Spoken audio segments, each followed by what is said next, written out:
Sabi nila matutulala ka na lang kasi ghost month ngayon. Naisip ko, bakit ako tutulala? Ang dami kong schedule, no? Char! At eto na po ang first client natin, ang napakagandang buntis. At ang ipapagawa niya ngayon ay eyelash extension, which is ang gusto niya medyo cat eye. Cat eye volume nga palang ginawa natin sa kanya dahil medyo manipis ang pilik niya.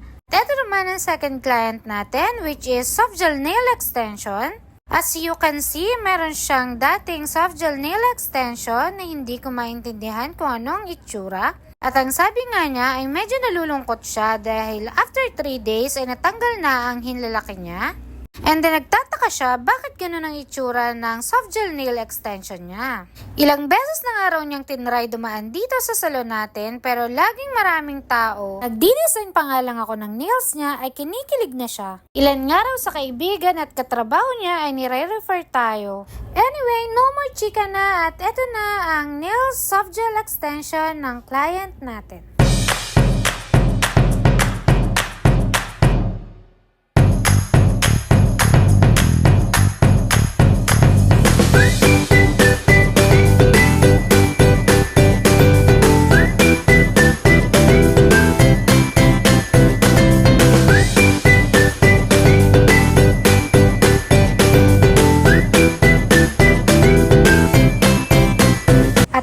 Kumakain nga kami ng tanghalian, ay sinusundo naman niya ang pang third client natin na soft gel nail extension din ang gagawin natin.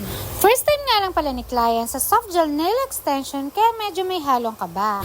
Maiksi nga lang din pala ang gusto ni client para sa nails extension niya. Katulad lang din ni second client. Nga pala magkaibigan sila. At eto na ang result ng soft gel nail extension na pang third nating client.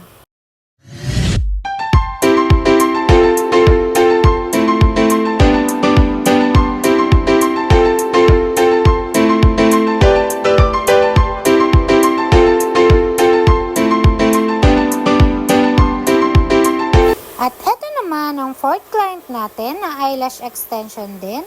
Medyo late nga pala si client, almost 1 hour. 4 p.m. kasi yung schedule niya pero dumating siya ng 4:54.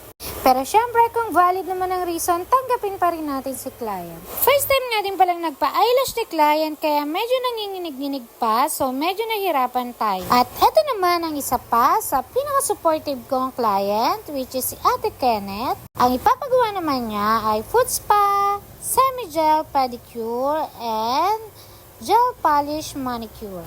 At eto na nga ang result ng gel polish manicure niya which is pink.